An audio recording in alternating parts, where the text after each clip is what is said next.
Hello साथीहरू, हामी चाहिँ चाउचाउ बनाउँदै है।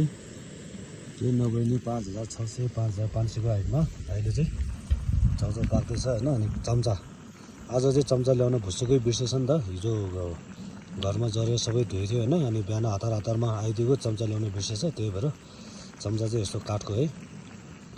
हामी अहिले कतिको हाइटमा छ भन्ने कुरा तपाईँहरू आफै अन्दाज गर्नु होला, हेर्नु है। ल हेर्नुहोस्, यत्रो हाइटमा छ हामी यहाँ, सबभन्दा टपमा हो कि हामी चाहिँ है। अनि हिमालहरू पनि यस्तो दामी दामी छ, हेर्नु होला है। आज किरा खोज्न आएको होइन, किरै पाएन, त्यही भएर अब खाजा बनाउँदै छु म चाहिँ है। अब टन्नै खानुपर्छ अनि बल्ल पाइन्छ होला, केही छैन।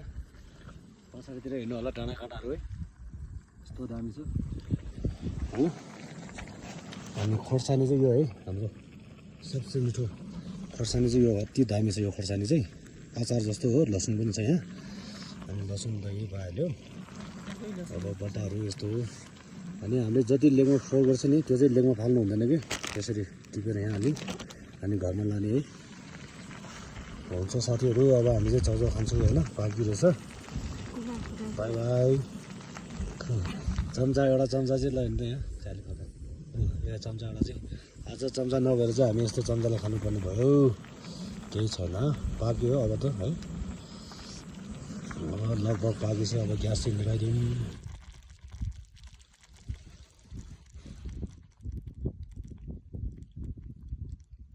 ल